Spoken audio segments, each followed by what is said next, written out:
The following is a public access production. It is not produced, sponsored, or endorsed by this station, the local government, or the cable providers. The program producer is solely responsible for the content of this program.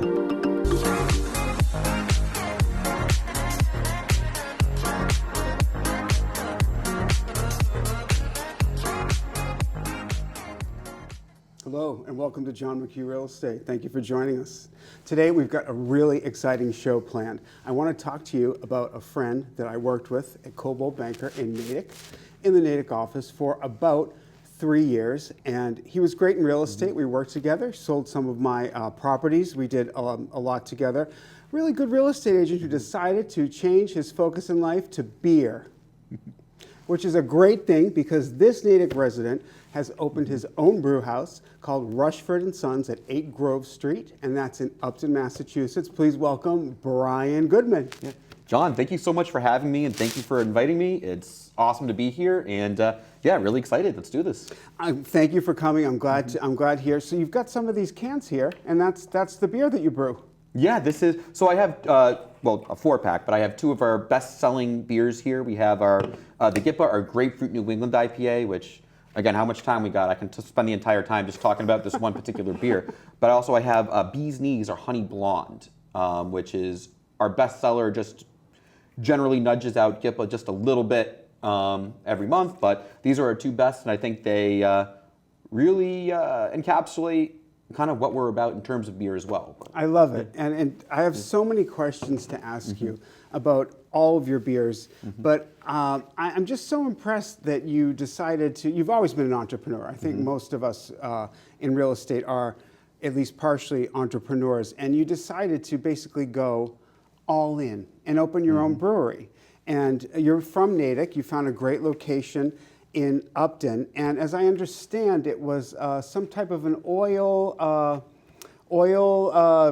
garage that you reclaimed. Is that true? Yeah, it is. So to give you kind of the longish answer on that, yeah, John, do. actually, because it's a real estate related reason why we ended up there. So also, again, John and I met each other in real estate. I was a real estate investor before I ever was a real estate agent, and I was actually closing on a mixed-use building in Worcester that my firm was buying at the time.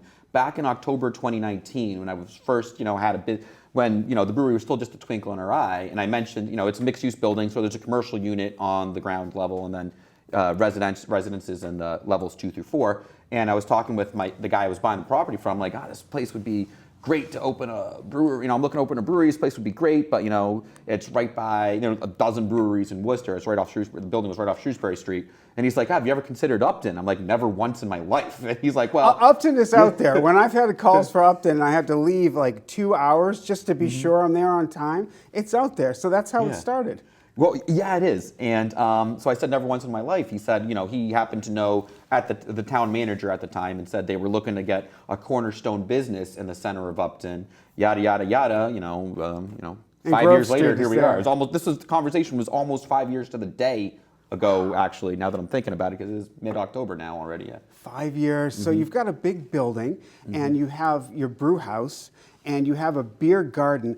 There's literally so much to talk about. I'm excited about it because I want to talk about how you bring food in and the beer and the food trucks and how you have the themed events. I've taken a look at a lot of the photos, and it seems like the brew house is a really warm, comfortable place to bring friends or to go with a party, or if you want to have a group. They have a private room there. And you also have a beer garden, which I thought was really exciting because a lot of people want to be outside during nice weather. What sparked your passion for brewing? I mean, on a serious business note, what sparked your passion for brewing and made you want to get into this entrepreneurial position? Okay, well, it's interesting you asked that because honestly, beer itself, now don't get me wrong, I love beer, it's literally my life, all my tattoos are beer themed. With that said, my passion really wasn't as much beer. My business partner and childhood best friend, Mike Rushford, hence the name, beer was his passion.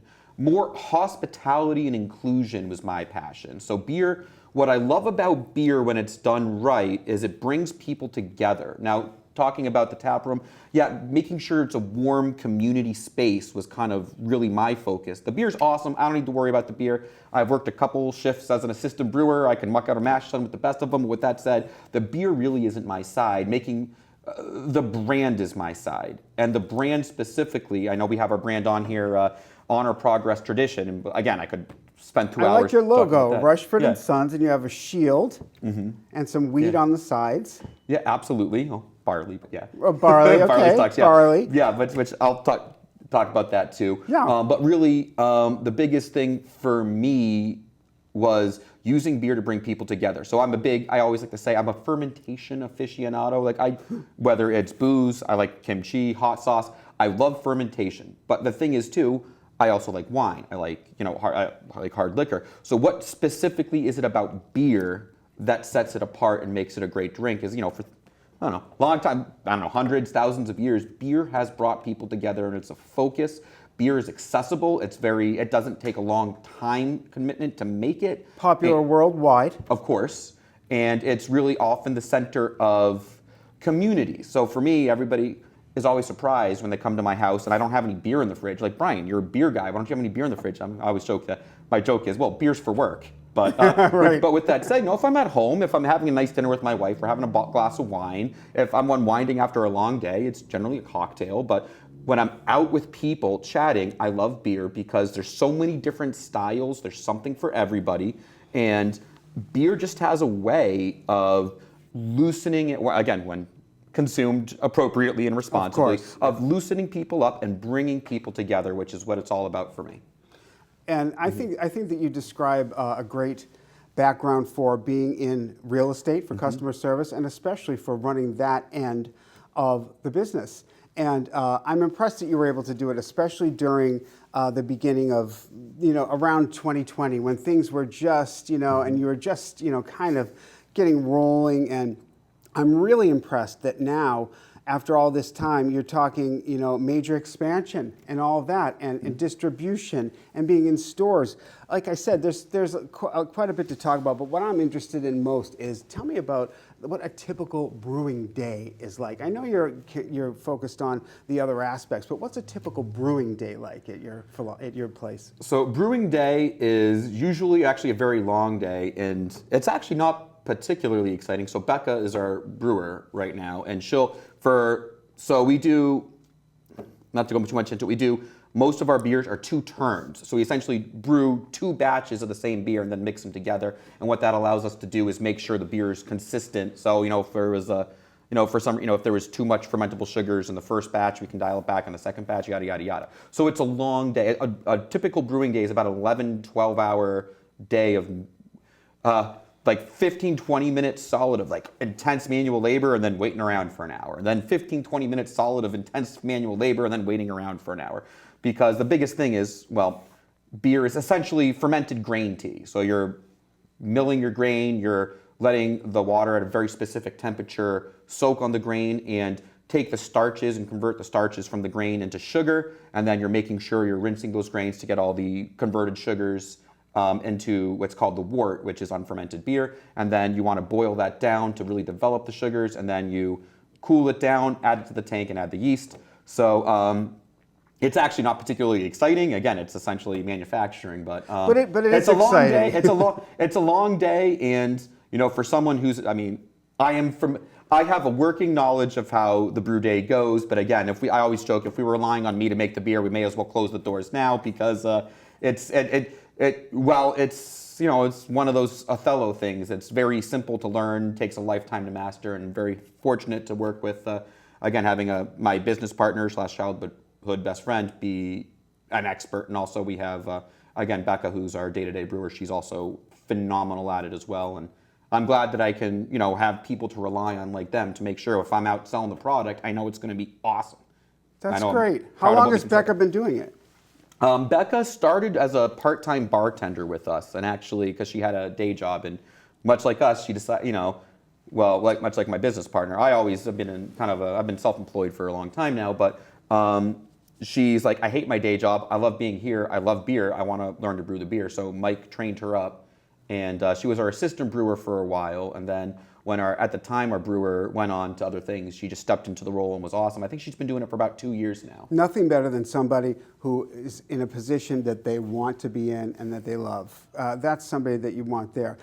To get back to your offerings, tell us a little bit about your signature beers or your seasonal favorites. I know that people are interested in that. Cool. Well, these are well, if we had 2 signature beers, these would be them. Now, I think we have about 40 different recipes roughly that we've done at some point. We have 16 taps, and we cycle through, we have our mainstays, and then we cycle through a lot of other stuff. But these are our 2 best sellers, like I said. So Bee's Knees is our honey blonde. It's going to be light, crisp, refreshing. We use just a touch of local honey, not a lot, so it's not going to be overly cloying or overly sweet.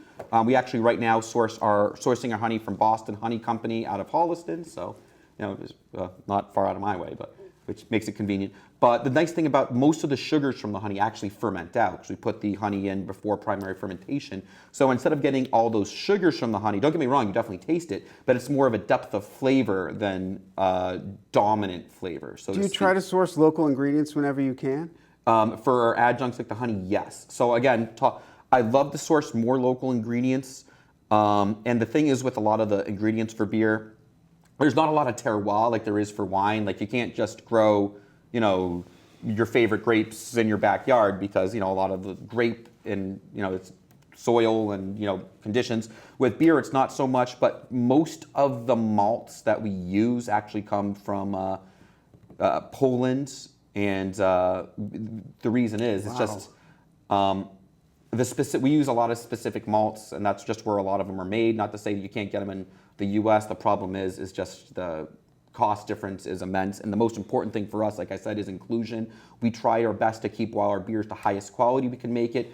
We try to have it at a competitive price point. And again, I can talk about this forever too, but It's interesting, and I'm glad to hear you're so knowledgeable about beer, and I was always speaking with you in the real estate realm, so I had no idea that you knew all of this and were such an expert in it. And I'm wondering about your beer garden. If you could tell us a little bit about your outdoor beer garden, what made you design that, what it looks like, and how people enjoy it. Of course. Well, the easiest answer to that is COVID. In our initial business plan, we had no interest. We just assumed it was going to be our parking lot. So we originally were going to start building out our space in late March 2020, yada, yada, yada. We ended up taking the space at the end of May 2020, but a lot of once COVID hit, most of our investors pulled out. We put the place together when we said, we're still doing this. We're not. That's rough when you're in the middle of it. That's tough. Absolutely. We just pivoted. So instead of opening up with our full spot, we kind of put it together with Scotch tape and bubble gum. We put together our own brew system. We got all licensed up, and we opened up in December 2020 with cans to go. And at that point, by April 21, that's when a lot of the COVID, okay, you can reopen, but here's your COVID rules, and here's what you can do outside. So we never even, until that, we never even considered having a beer garden, but we did it out of necessity. And it was so wildly popular. We opened up our indoor tap room in November 21, but we still always are going to keep our beer garden just because how lovely it is. Because especially too over COVID times, everybody sat outside enjoying each other's company and beer, and we're going to keep doing that. And especially being in the old oil company, we have the big garage bay too. So the nice thing about our location in Upton is on a nice day, especially around now in the fall when it's just beautiful outside, we open up the garage door so the tap room kind of opens up into the beer garden, and everybody can sit out there. We generally have the outdoor tables with the chairs, and actually I'm really happy with our outdoor chairs because they are wildly comfortable, and they were the same price as those steel chairs you get everywhere that are just sitting on, worse than sitting on a park bench, but our chairs outside are incredibly comfortable, and if people are comfortable, they're gonna have a better time talking and hang around a little longer, and maybe have one more pint than they were originally planning on. Yeah. Nice. So, yeah. I'll tell you, the beer garden is what really made me interested to hear more about what you're doing. And the reason for that is I was looking at your website, which is RAS, Rushford and Sons. Yep. Correct? Yep. And you'll be able to find that online. I saw all the photos, and immediately when you're on ras.com, you'll be able rasbrewhouse.com. rasbrewhouse.com, thank you. Yeah, You'll be able to see your Instagram feed, which you can connect to that if you want. And there were so many nice outdoor photos of the beer garden and people having a wonderful time. And I suppose everyone is a little bit different. I didn't know how you could open up the garage door and blend the indoors and the outdoors. For someone like me who would choose to be outdoors over almost anything, that's why I love my job. A lot of open houses, a lot of touring the properties. That just seems a perfect blend for everybody. And if it starts to rain or whatever, or the weather's just becoming a bit inclement, you can go inside. And the perfect thing for a delicious beer like this, of course, would to be matching it with some delicious food. And the second thing I got really excited about from your Instagram feed was all of the food trucks that you've had come in. What a great idea to have local food trucks come in and pull up at your beer garden, and they get to do some business. You get to have some people come in for that. Tell us a little bit about how you decided to have beer trucks come in, how you conceptualized it, and what the fan favorite for the trucks have been, food trucks. So, I mean, the thing is, running a restaurant and doing our own food service is a wildly different business model than we are. Because our whole thing is, like, we function more like a bar, but a tap room and a bar are, still different things. We're more of a community gathering space, so there's no pressure to eat food. But when we do have food, having a lot of great variety and also working with other local business people was always our thing. So, we never charge for food trucks to be there. It's always, we sell the beer, you sell the food, come set up, and it's awesome. We found a lot of really great partners. We haven't clicked with everybody, but the people we have clicked are awesome. I know we have Anzio's Wood Fire Pizza the most. So Anzio's has a brick and mortar in Northborough, but they've got a few pizza trucks now, and they do wood fire pizza. I was joking, I always see the plume of smoke coming from wood smoke specifically, coming from the truck driving down, but they make great pizza and they always do really well. And hey, pizza and beer combination, who knew? That's perfect. We have actually another newer business out of Worcester, Three Kings Barbecue, that are at our place a lot, and they're really, really good. They do a smoked steak tip that's like, I'm just even talking about it's making my mouth watery. And I just ate lunch before this too, and it's nice. So good. I know there's a lot of other food trucks that we do really well with. I know we have our good friends at Three Sons Grilled Cheese. It's easy to mix up Three Sons, Three Kings, but Three Sons Grilled Cheese are great because they do. Chris, the guy that runs that, and it's sometimes helped out by his kids too, hence the Three Sons. He built he's got this trailer. It's not a truck, it's a trailer, and he built the whole thing, and it's like on hydraulics. It comes completely covered, and then he uses this thing, and it raises up, and it's like the whole thing, and he completely wired the cooktop and the fridge. It's like a show for grilled cheese? Yeah, and he makes an awesome grilled cheese, the most mechanically inclined person I've ever met, and he also makes some mean grilled cheese too. So, and those are the three that, there's a lot of other stuff too. I know we have Twisted Pickle a bunch, who are great. They're just great American sandwiches, and everybody involved loves what they're doing, from your brewer to you to the people you pick in the food truck. There seems to be a common theme with people that you work with, and that's probably why we worked well in real estate, because I love what I'm doing, and you're certainly trustworthy. So I knew anything we were going to do together, which we did, worked out fantastic. That always works well. In real estate, we all have memorable events, things that you will remember forever. What's your most memorable event for your brewery so far? Oh gosh, honestly, not to sound too cheesy, one of my best customers, Devin, she was the first customer we had, and I still remember that first order coming in for 1 4-pack of Bee's Knees back on December 3rd of 2020, and she pulls up, and I'm standing there. I got my at the time, I was wearing almost like a flight suit because I was assistant brewing, and you don't want to, especially then, I didn't have any heat in the building, so it's cold, it's December, and I'm running, it's COVID time, so everybody's masked up. We were just doing curbside cans to go, so I'm sitting there all masked up, still in my brewing attire, running cans out to people's trunks, and she was my very first customer. She's still in the brewery all the time, so again, if anything, and you can, I'll tell you how great our beer is till I'm blue in the face, but our first customer still comes back and drinks the same beer that was the first 4-pack we sold. But that still is just that interaction with Devin, that first sale still is emblazoned in my head as oh, okay, we're not just talking about this. It's not just me and Mike. Because at the time, we didn't have any employees yet. I think we're up to 14 staff members, but Wow. we had no employees. It was just me and Mike. It was just us two trying to make enough beer so we could sell it with, on a shoestring budget. So just that first sale that came in is still with, again, someone who's not only a great customer, but somebody I consider a friend now. I've literally known her for years. I can still picture her driving up and the look on her face with the mask on and putting it into her car or passenger And seat. she must have trunk. been excited to get something special during that time, and something that she wasn't already in her house, and something that supports the local community. So Yeah, of course, that yeah. sounds great, and I would be excited for that too. If you were to collaborate with any other breweries, if you've ever thought of that, what might you want to do with that? And if you have a dream beer, what would you like to create if you could do that? Oh gosh, so the thing about collaborating with other breweries, I've actually tried to, so generally in the brewery industry, saying a collab is more of working on a specific recipe and brewing that recipe together, which isn't something we've done. But the cool thing about the beer industry, especially, the nano brewery industry that we're in, the real little guys, is everybody's all friends and everybody works together. So I know specifically the two breweries closest to me, well, like the three breweries closest to me is Startline in Hopkinton, which is, they've been around for longer than we are, and Ted, the owner over there, he's been awesome. Like anytime I have any questions about stuff or I'm looking to do something, he'll always answer the phone. And he's, in theory, we're in competition, but no, we're not. And he's been so helpful.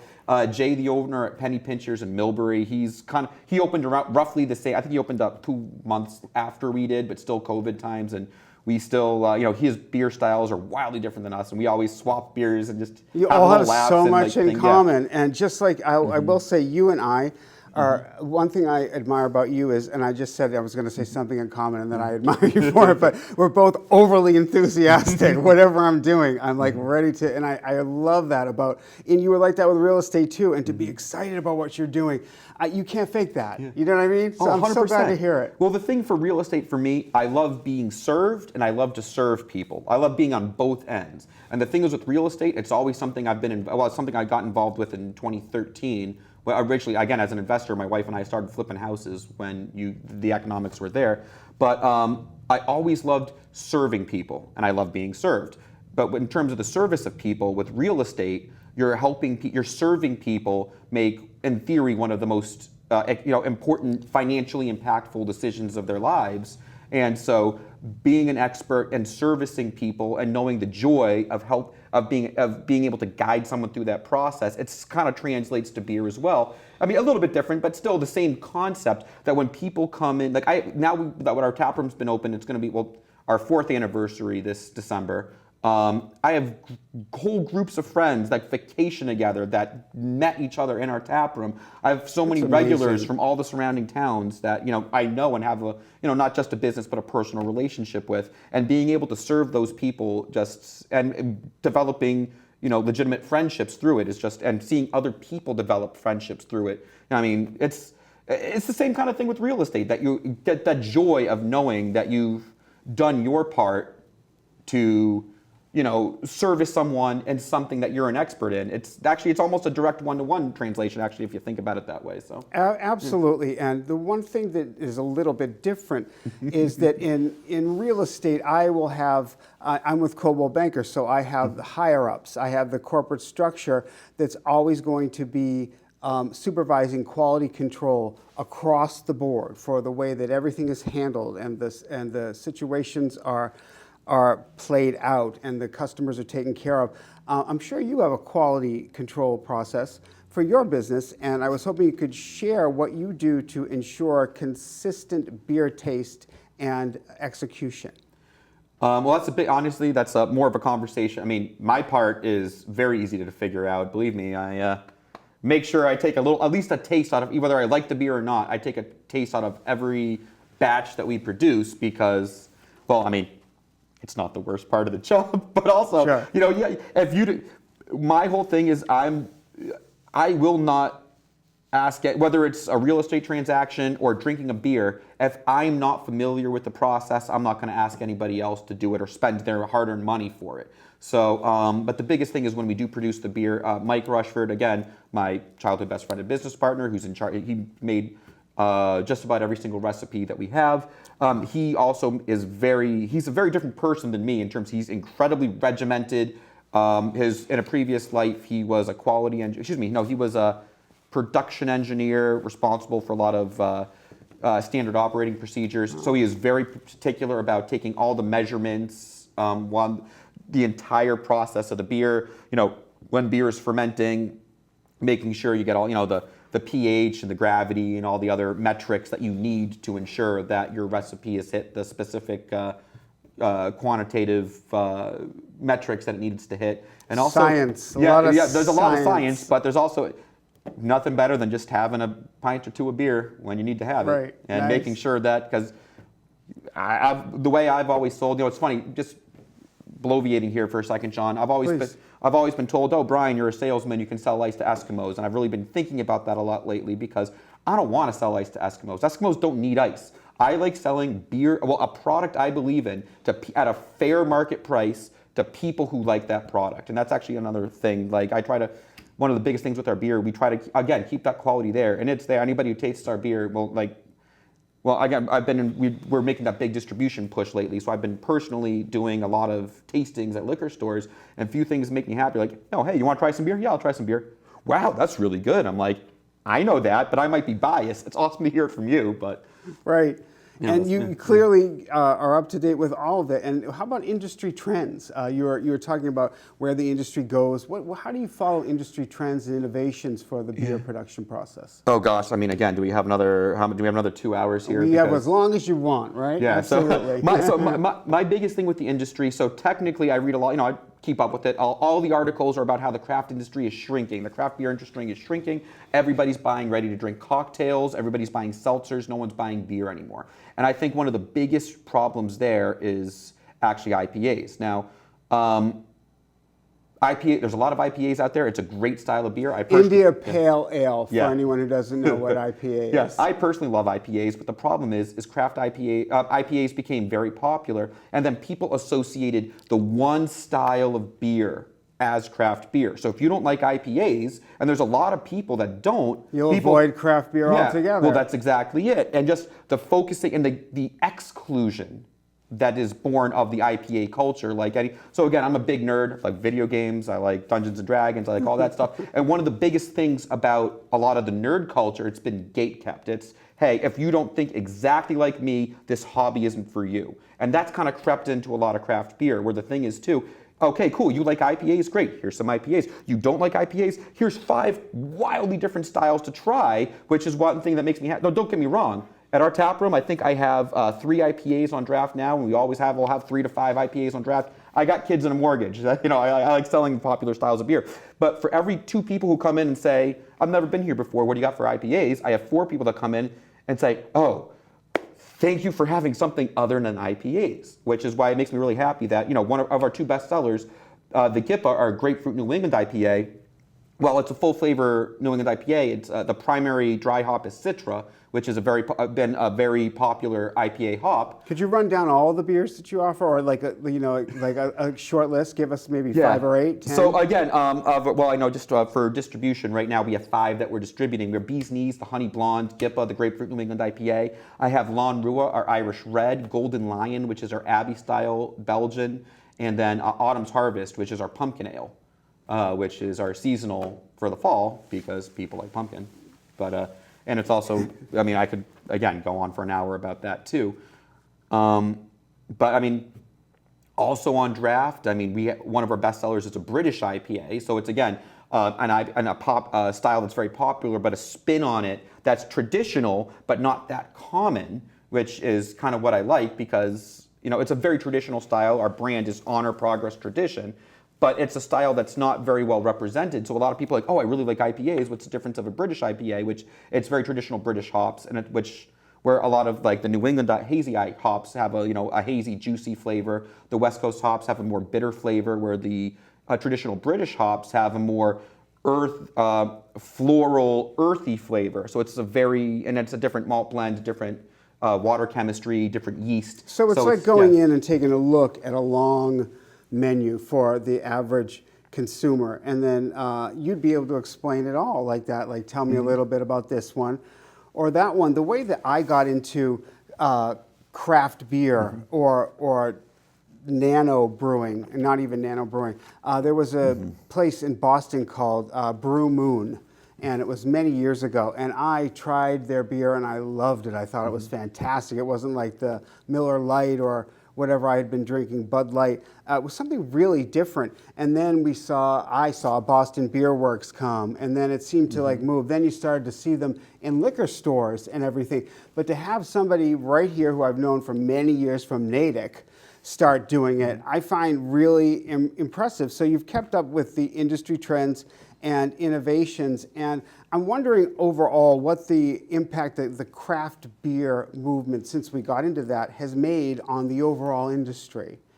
So you have your major players, just like you would with GM and Ford with the cars or what have you. When you get back to beer and you have your Buds and your Bushes and Coors, what kind of an impact has the craft beer move made on that? A very interesting question, because actually part of it, going back into that the craft beer market actually shrinking a little bit right now. A lot of that is due to back in the mid 2010s when AB InBev and Coors Molson started snatching up buying up a lot of the regional craft breweries. Think like Wormtown or Jack's Abbey size. Across the country, and then they treated those craft, regional, like larger craft brew brands, just like their core offerings in terms of cost cutting and marketing the same way. And it's a very different industry, which is why since then, pretty much all those brands, like AB InBev, especially the biggest one, who Bud Light, Modelo, a lot of other other macro lagers, they've actually pretty much completely written off their craft brand because it's very much so a different industry. The macro lager industry, in my personal experience, I'm sure there's somebody who could give more insight to this. It's kind of a different beast. It's not really the same thing, because it's mostly about brand awareness as opposed and lowest cost of goods possible, rather than having a quality product at a fair price. So it's almost like it's kind of like, I don't know if this is fair or one-to-one comparison. It's like comparing, McDonald's to Buttercup around the corner from here. I don't know. Which do we pick? Obviously, one. Don't get me wrong. I like both, but both have different. They're just technically both restaurants, but a very different experience. Just like with real estate agents, not to be cheesy and bring that up again, but you've got your Gucci and Prada, and then you've got the people who aren't offering full luxury services. I think that's a great way to explain what you did. I could talk to you about Michelob Ultra. I could talk to you about Bud Next. Two fine beers, low carb, low calorie, low taste altogether. Do you ever either drink a lot of light beers or low carb beers, or I hadn't even planned this question, or know people who do, and do they irritate you? Yes, I do, and no, they don't. So we actually offer a seltzer, and one of that we make in house, a hard seltzer. And one of the things I love about it, we've actually sent it off to the lab for testing, and in a 16-ounce, so it's 5.4% alcohol by volume, so which is a little bit higher test than the Mich Ultras or something like that, or even the Truly or a White Claw. But also we make just plain seltzer. So there's nothing in it, there's no flavoring, and it's 0 sugars, 144 calories per 16-ounce serving, not 12 ounces. And what I love about that is it gives us, because as somebody who drinks, and I'm trying not to, believe me, this stomach, if I stopped drinking beer tomorrow, the stomach would evaporate in a month.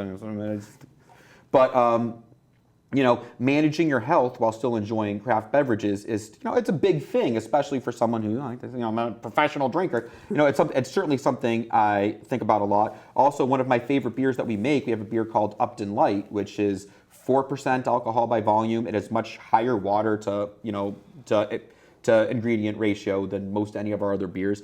And while it certainly has a lot of flavor, it's still a light body beer, as the name would suggest.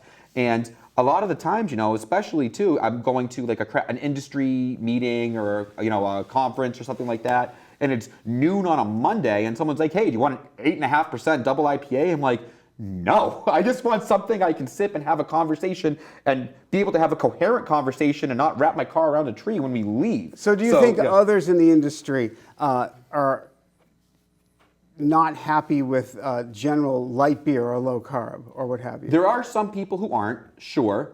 But like I always say too, I'm an aficionado, not a snob. So, if I'm at a barbecue and someone hands me a Miller Lite, believe me, I'm not going to be, Miller Lite, I would take a High Life over a Miller Lite, but I'm not going to be offended. Champagne of beers. Yeah. Actually, I say very underrated beer, but again, completely different conversation actually.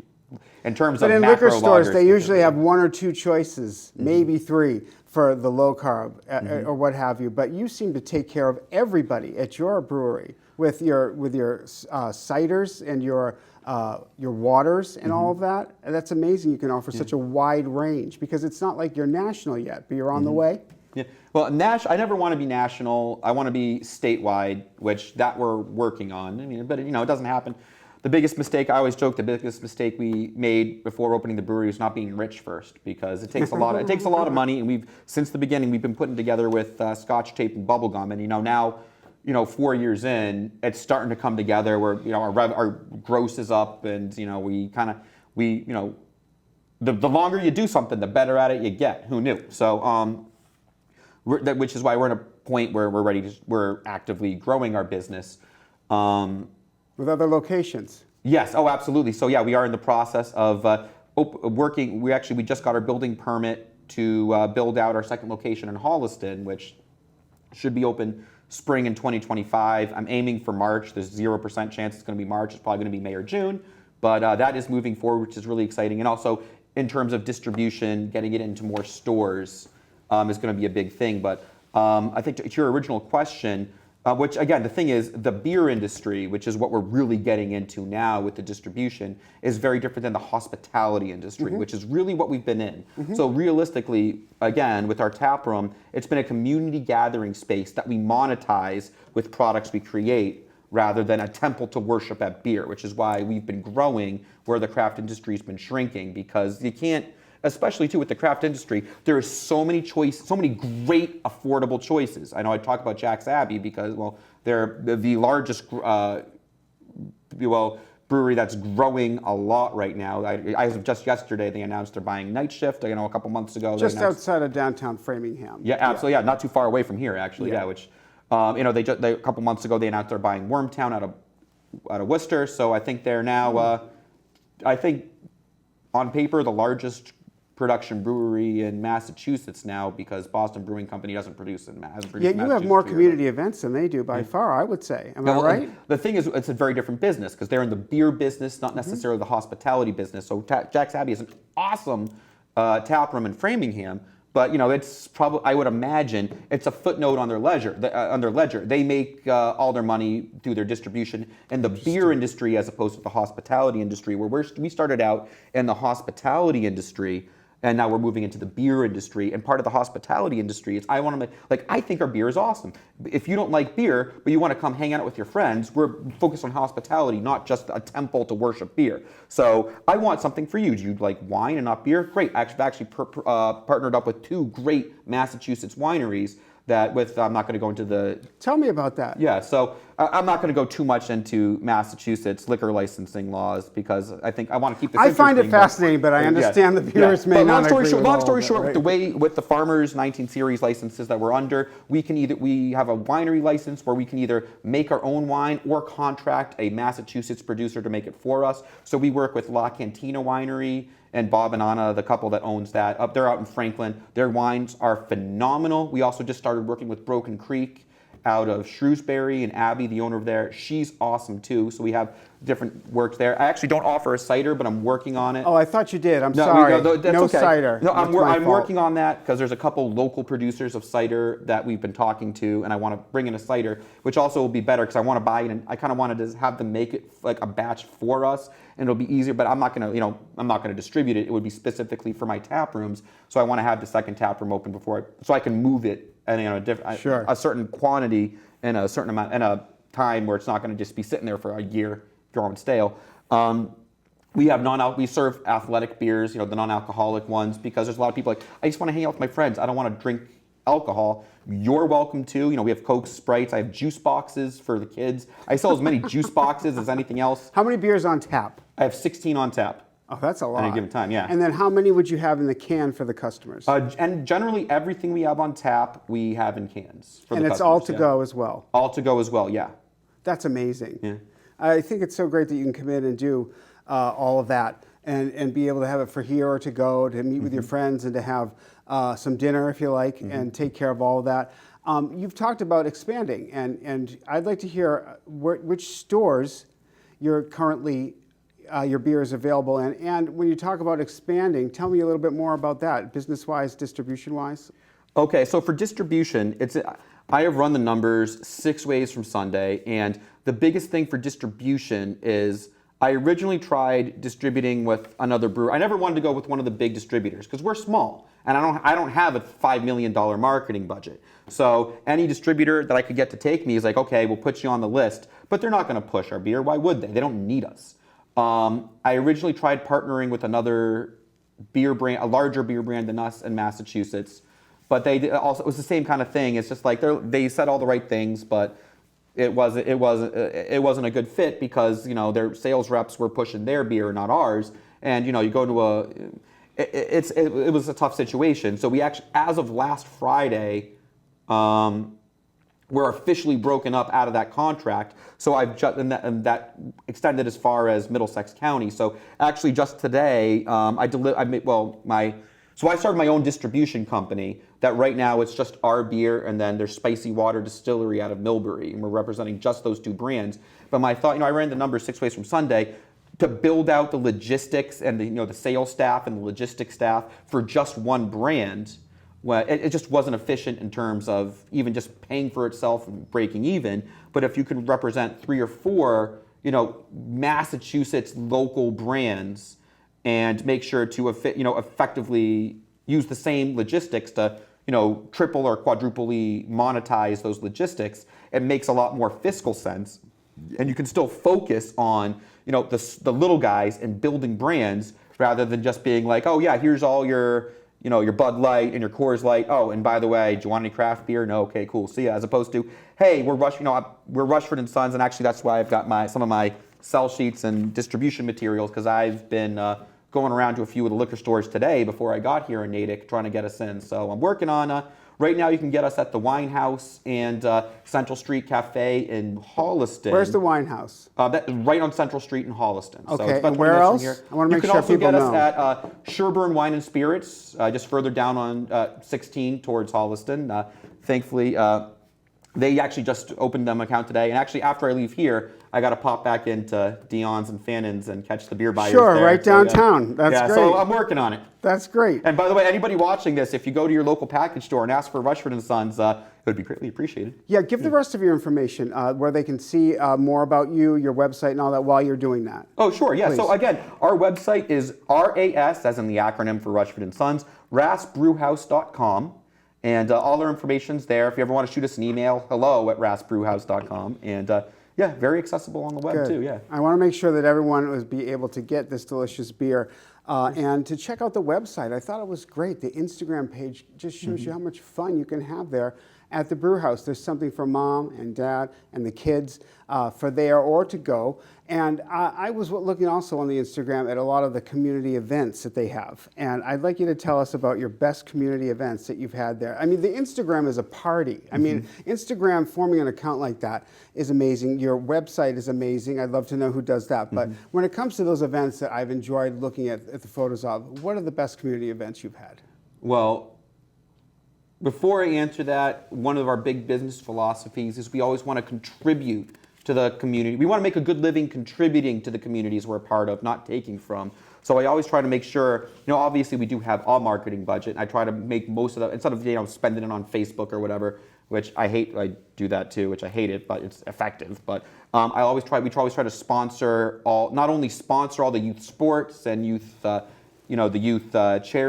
local charities, but we also try to have fundraisers all the time. So for instance, I personally love the girls hockey and the field hockey, the ice hockey and field hockey, because the football team never has a hard time raising money. The girls' sports are always underrepresented. So I always, again, part of our big brand is making sure everybody's included. So honestly, we had the Nipmuc girls hockey tournament last year, which I hope, actually I got to reach out to them this year Framingham? too. Well, I think it was a bunch of stuff. It was still out of Upton, but I think the Framingham girls hockey team might have been involved. I still got one of the shirt, but we did a fundraiser there for it, and we also contributed, a decent check to sponsoring the tournament. And just stuff like that, I'll tell you this, we work with all the boys' sports too, because of course, that they're still valid. But those parents washing the the shirts that for the girls' sports and washing the girls' jerseys and all that stuff, they're going to appreciate seeing that shield a lot. So I would really Rushford and Sons. Yeah. I know I would. I'm looking for my T-shirt next time. Oh, you guys should have brought you one, John. That's I'm sorry. all right. You got Not it. a problem. We're Swing good. back, tie up. Then I got you. I wanted to know, what's the most surprising thing that you've encountered? What's the most surprising thing you've learned about yourself as you transferred the most of your focus to this brewing expedition? It's funny. Answering that off the cuff, I don't have thick skin. So again, I'm a career sales guy, and everybody in every sales position is always like, well, you need thick skin. You can't take anything personally. Which, again, I suppose great advice, but I take everything personally because I am so obviously this is my full-time job. This is what I do. I'm actually getting out of real estate investment. I'm selling the rest of my properties because I want to be able to focus full-time on growing the business and also I have 2 young children. So between that, I don't know, there's only so many hours in the day, and I'd like to actually see my kids every now and then. But because I am so it's not just monetarily or fiscally, but so personally invested in the business, and I believe so much in the product, I do take it all personally, which for better and for worse. It's definitely a blessing and a curse. But every now and then you see a negative review, which I'm very fortunate that the positive reviews online are considerably outweigh the negatives, but you see that one negative review, and so many of them are just like, dude, you aren't even at my spot. This doesn't happen. But there's a negative review from a year and a half ago that was, a bunch of kids that didn't really care, and I don't know why I still take it personally, but people don't realize that how serious it can be and what it means, that everyone is human, that it's not just a bot behind the scenes sometimes, and that this is somebody's bread and butter that they bring home to feed their family.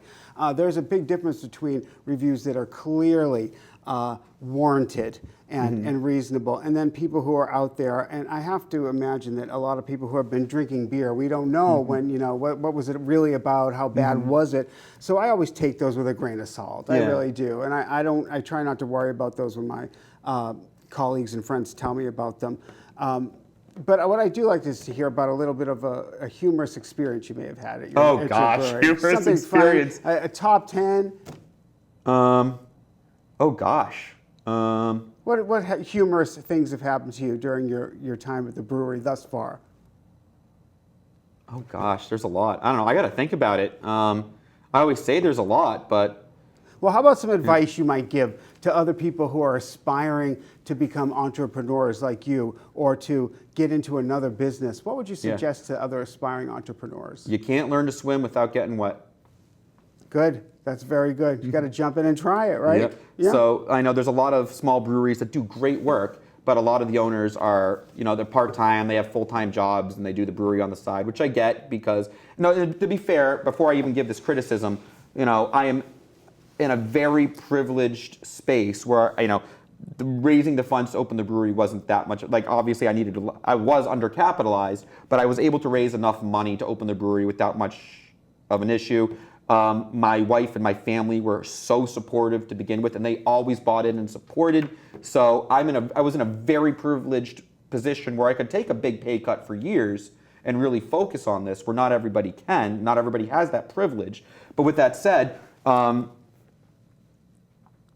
gonna say this without using the least colorful language I can. Sure. I always say you can half derriere, so to speak, a lot of things, or you can whole derriere one thing, which is really what I'm trying to focus on right now. Is I really believe in this, and so I am when I'm not at home with my family, or enjoying my hobbies, this is what I'm doing. And even then, when I'm home with my family or enjoying my hobbies, I'm probably thinking about the business too. Because you love it. Yeah. It's your passion.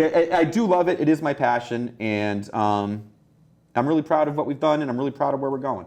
Well, it seems like you're really grounded and that you are going to continue going, especially if everything during COVID didn't stop you and you continue to expand during COVID. And to see my buddy Brian have his own beer in the liquor stores just right down the street, I'm so impressed. I think that's so great. And the reviews that I read online were wonderful about everything to say about your tap room and that you have been doing. Where do you see yourself going from here? I know we talked a little bit about expansion, distribution, but overall, where do you see yourself going? Well, I can tell you, my 10-year goal is to be like the 6th or 7th biggest beer brand in Massachusetts. Because there's a lot of very large beer brands in Massachusetts. I was talking about Jack's Abbey, and mostly because I love Jack's Abbey, and actually finishing up that thought from like 20 minutes ago, ADHD, what can I tell you? The biggest thing is if you go into a liquor store and you see a 4-pack of Jack's Abbey, which is a phenomenal beer for $9, or right now our suggested retail for Bee's Knees is $13. Like, why would you spend $4 more on the Bee's Knees when you can get a phenomenal craft, locally made beer for $9? Like, that's really the question to ask there, which was why I was bringing that up. But I never want to get that big. I know Jack's Abbey are starting to, to distribute in other states and be more of a national brand rather than just a regional brand, which is awesome. But for us, like, I believe great beer is local. When I travel, one of my favorite things to do, whatever city I'm in, no matter what, I'm like, okay, cool. Craft breweries near me, and it's one of my favorite things is to try local stuff. So I want to be like 6 or 7 in Massachusetts. I want to have 5 or 6 tap rooms throughout the state, usually in smaller, underserved towns, because there's nothing in Holliston. There was nothing before we opened in Upton. Natick. Yeah, Natick, we do still have a brewery in Natick, and there's restaurants and bars in Natick, where there's, Upton there is a couple, but which are great. Natick is such a popular place for the community, for people to go out and to be together. And it definitely support beer and beer production and everyone that's I would come love out. Natick. That's why Actually, you fit here. With actually all the construction in Natick, I'm sure at some point when we're ready, there's going to be a great location for us. Except, I have to figure that out too. I was thinking of the stores. You're headed over to Dion's and all that. Get it in the stores and all of that. And I think it's wonderful that way that you've been expanding like that, but very reasonably and cautiously. And that's the way to go. If you had one thing you could accomplish by pushing a button and you'd have it tomorrow, what would that be? Oh gosh, opening another tap room. Okay, but good. Opening the tap rooms, I did it in 2020/2021, and now that I'm doing it now in 2024, it's just like I already forgot what a tractor pull it is. Like it's pulling teeth, but it's totally worth it. But. How do you keep up with the latest innovations of where the taproom designs are going and what people want? Or is it just what you think people want? Oh, no, absolutely not. Well, the nice thing is, my philosophy is always I want to design a place where I would want to hang out. And that's a great thing. I try to keep it cozy. I feel like a lot of bars and restaurants try to be a little bit too trendy, which nothing wrong with that. I love, an upscale kind of like trendier place. But for beer, I want to hang out in my buddy's garage with clean bathrooms. You know what I mean? That's what I want. But I'm very fortunate that my wife, who also has the office in this building, Karen Goodman of Copper Dot Interiors, is a very accomplished, very talented interior designer. So it is very easy to make sure our places look awesome for nothing because perfect. She's professionally, I'll tell you how great. I always say Karen has professionally great taste in everything but men. Ha ha ha ha. But that's not true. I know. That's funny. Thank you. But she is a world-class interior designer, so being married to her definitely helps that a lot. That's great. That's perfect. It sounds like you've got it all figured out. And I appreciate you coming so much to talk about the brewing process, your brewery in Upton and everything. It sounds like you're really going to continue expanding and that you're enthusiastic with what you do, as am I, and I love that. And I'll remind the viewers, it's Rushford and Sons Brewery, Tap Room, and there's your cans right there. 8 Grove Street in Upton, Massachusetts, and feel free to reach out to rasbrewhouse.com. And if you have any questions, feel free to email us here. Brian Goodman, thank you for joining us. John, thank you so much for having me. I really appreciate it. Awesome to see you as always, my friend. A pleasure. We'll hear more about your beer in the future, I'm sure. You got it. Thanks for joining us, and take care. We'll see you next time. Thank you. Thanks.